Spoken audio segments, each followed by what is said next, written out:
So here's the situation so far. M2 is stationary. M1 is approaching M2 with an initial velocity, v1 initial, which we can now write as v1 initial x hat. What happens next, how they actually interact, depends on how M1 actually strikes M2. And there are some different possibilities. We could have a directly head-on collision, like this, in which case M2 would be knocked directly in the x direction. But more likely, M1 is going to come in at some not quite direct head-on collision. And then they might go off like this, or they might go into the third dimension like this. So let's look at how it strikes. Well, let's think about this. We know the final momentum must equal the initial momentum. Well, our initial momentum is only in the x direction. So our total final momentum must only be in the x direction.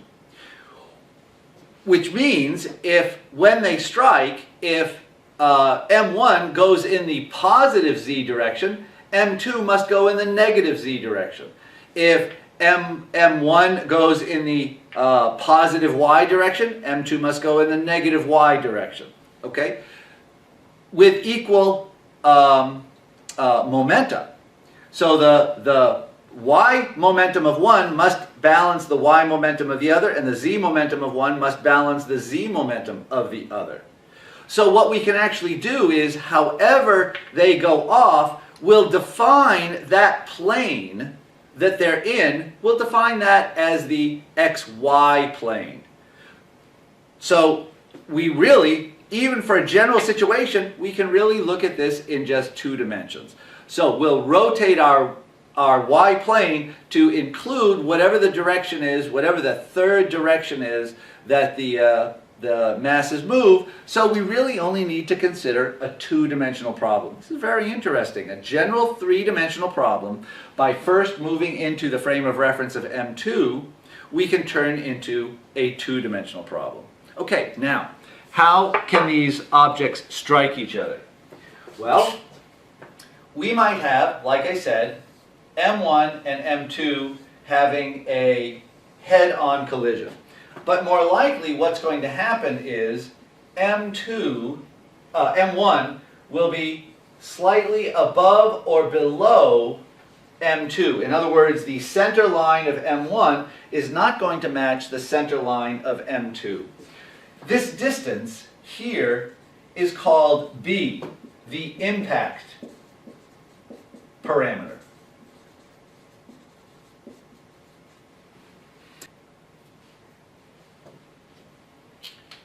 If B equals 0, as we said before, we have a head-on collision.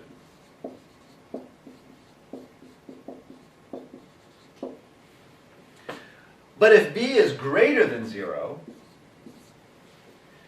let's see, how large can B actually be? What's the maximum value that B could be? Well, let's think about this.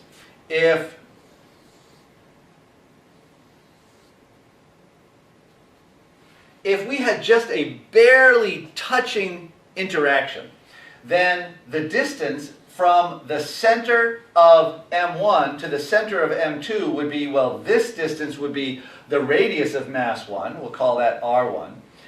This is the radius of R2, of mass 2. We'll call that R2. So B can be as large as R1 plus R2. And if it's equal to R1 plus R2, then it's basically the two are just touching each other, just grazing each other. A grazing interaction maybe. So B could be less than or equal to R1 plus R2. And then we have what's called a glancing collision. And if B is greater than R1 plus R2, well, then what happens? In that case, if the distance between them is greater, then M1 is going to completely miss M2. There's going to be no collision.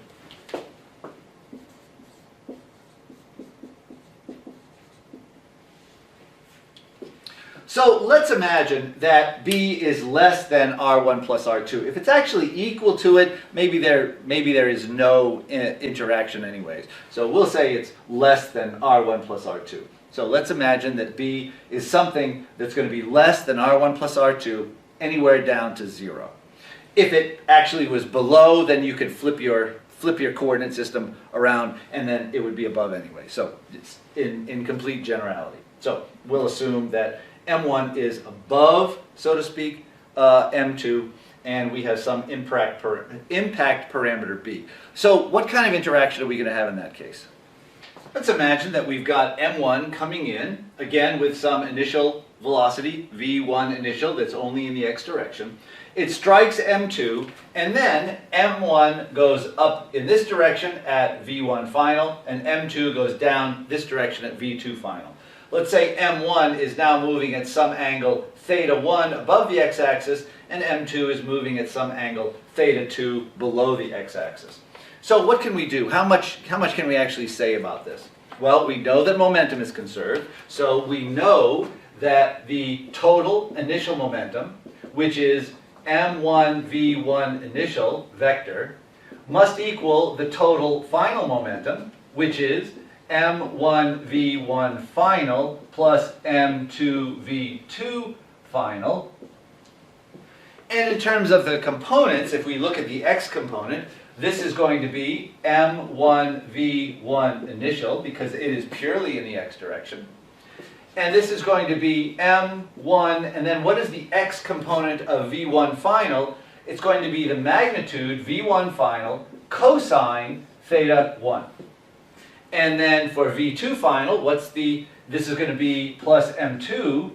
And then what's the x component of V2 final? It's going to be magnitude V2 final cos theta 2. V2 final cos theta 2. And then what about the y component? So that's the x component. What about the y component? Well, we know that the initial momentum in the y direction is 0. So this is going to be 0 equals. And then what are the y components? We'll have V1 final sine theta 1, M1, V1 final sine theta 1. And then this is going to be in the negative direction, so we'll have minus M2 V2 final sine theta 2. Okay, very good. Now let's think about this just for a second. How many unknowns do we have? Assuming we know the initial situation, how many unknowns do we have? Well, there's V1 final magnitude, there's V2 final magnitude, there's theta 1, and there's theta 2. We could think of the x and y components of V1 and V2 final if we wanted to, or think about the angles. So we've got 4 unknowns. We've got 2 equations. Well, if this is an elastic collision, then we also know the kinetic energy will be conserved, so that the initial kinetic energy, 1/2 M1 V1 initial squared, must equal the total final kinetic energy, which is 1/2 M1 V1 final squared plus 1/2 M2 V2 final squared. Well, with one more equation, that removes one more unknown, we still don't have enough information to solve for all of them. We've got 4 equations. We would need we've got 4 unknowns. We would need 4 equations to be able to solve for all of the unknowns. We still don't have enough to completely solve this problem. And that comes about basically because we don't know exactly what the shape is, or maybe the impact parameter or something like that. We are not using that information for this solution. So in order to solve a problem like this, which could be very complicated for some randomly shaped objects or something like that, this could be a very difficult problem in general. But if we knew some more information about it, perhaps the coefficient of restitution, then we'd be able to solve it. But I'm just going to leave it at this for the moment, and we'll take a look at something else. There's another kind of problem I want us to take a look at before we finish, and that is a very, very important type of interaction, and that is for a rocket. How does a rocket work, actually? Let's take a look. So let's make one more simplification. Let's assume that for this problem, let's assume that the masses are the same. So rather than M1 and M2, and I've actually drawn M1 smaller than M2, but let's imagine they are basically the same size, and M1 equals M2. And M1 equals M2. Okay, but we'll still talk about the final velocity of one as V1 and the final velocity of the other as V2. V1 being the, or M1 being the one that's actually coming in initially. Well, what can we say then in this case? Well, let's go back up to the top here. Let's take these things out about the angle. And what do we have? Well, if the masses are equal, we can divide off the masses, and we have that V1 initial vector equals V1 final vector plus V2 final vector. In other words, whatever the initial velocity vector is, that's going to be the sum of the two final vectors. So something like that. The sum of the two final. The initial is the sum of the two final vectors. And then if we also have an elastic collision, we have equal masses. Let's divide off the masses and also the factor of 1/2. And then what do we have? Well, we have a very interesting result. This is V1 initial magnitude. Excuse me. This is V1 final magnitude. And this is V2 final magnitude. Notice, we've got these lengths of the triangles, but we also have that this length squared equals this squared plus that squared. Well, when is that the case? For a right triangle. That means that these two must be perpendicular to each other. In other words, V1 final and V2 final, as I've kind of drawn them here, are perpendicular to each other. That as the mass comes in, they will go off in perpendicular directions. Very, very interesting result. Let's take a look at how these forces, the internal forces here, actually have an effect on the individual motions. And then we're going to use that to solve a very, very important problem of a rocket, which needs a little special treatment in itself.